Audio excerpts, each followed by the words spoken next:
नमस्कार दोस्तों, हम सभी जानते हैं मोर हमारा राष्ट्रीय पक्षी है। इसके अलावा हिंदू संस्कृति और ज्योतिष शास्त्र में भी मोर पंख का खास महत्व है। कहते हैं मोर के पंखों में देवी देवताओं और 9 ग्रहों का वास होता है। ज्योतिष के मुताबिक घर में विधिवत तरीके से मोर पंख स्थापित करने से सारे दुख दर्द और घर के सभी वास्तु दोष खत्म हो जाते हैं। इसके अलावा रंग बिरंगे मोर पंख हमें ये भी सीख देते हैं कि हमारा जीवन भी इसी तरह के रंगों से भरा पड़ा है, कभी खुशी के रंग तो कभी गम के रंग। लेकिन क्या ये आप जानते हैं कि भगवान राम पर एक मोर ने कर्ज चढ़ा दिया था, जिसे उन्होंने अगले जन्म में उतारा। दोस्तों, ऐसा कहा जाता है कि वनवास के दौरान माता सीता को पानी की प्यास लगी। राम जी ने चारों ओर इधर उधर देखा, उन्हें दूर दूर तक जंगल ही जंगल दिख रहा था। उन्होंने जंगल देवता से प्रार्थना की और कहा कि हे जंगल देवता, हमें पानी की ओर जाने का रास्ता बताइए। थोड़ी देर में एक मोर आया और उसने राम जी से कहा, प्रभु चलिए, मैं जलाशय तक आपका मार्गदर्शक बन जाता हूँ, लेकिन रास्ते में कोई भूल चूक होने की संभावना है। राम जी ने पूछा, वो क्यों? मोर ने कहा, प्रभु मैं तो उड़ता हुआ जाऊँगा और आप चलते हुए, ऐसे में आप रास्ता भटक सकते हैं, इसलिए मैं रास्ते के बीच बीच में अपना मोर पंख निशानी के लिए छोड़ता जाऊंगा।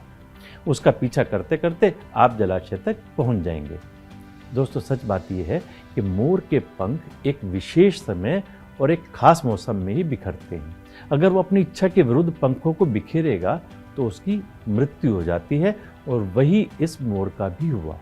आखिर में जब मोर अंतिम सांस ले रहा था तो वो कहता है कि मैं कितना भाग्यशाली हूँ कि जो सारी दुनिया की प्यास बुझाते हैं, ऐसे प्रभु की प्यास बुझाने का मुझे सौभाग्य मिला। मेरा जीवन धन्य हो गया, अब मेरी कोई भी इच्छा शेष नहीं रह गई। इस पर श्री राम ने मोर से कहा कि मेरे लिए तुमने जो मोर पंख बिखेर कर मुझ पर जो कर्ज चढ़ाया है, मैं उस कर्ज को अगले जन्म में जरूर चुकाऊंगा। उसके बाद अगले जन्म में भगवान राम ने कृष्ण का अवतार लिया और अपने सिर पर मोर पंख धारण किया।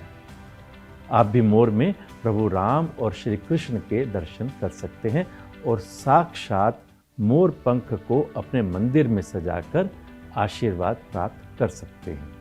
मैं पिछले हफ्ते जयपुर जिस स्थान पर गया, वहाँ कम से कम 200 मोर थे, जिनके साथ रहने का आनंद और सौभाग्य मुझे मिला।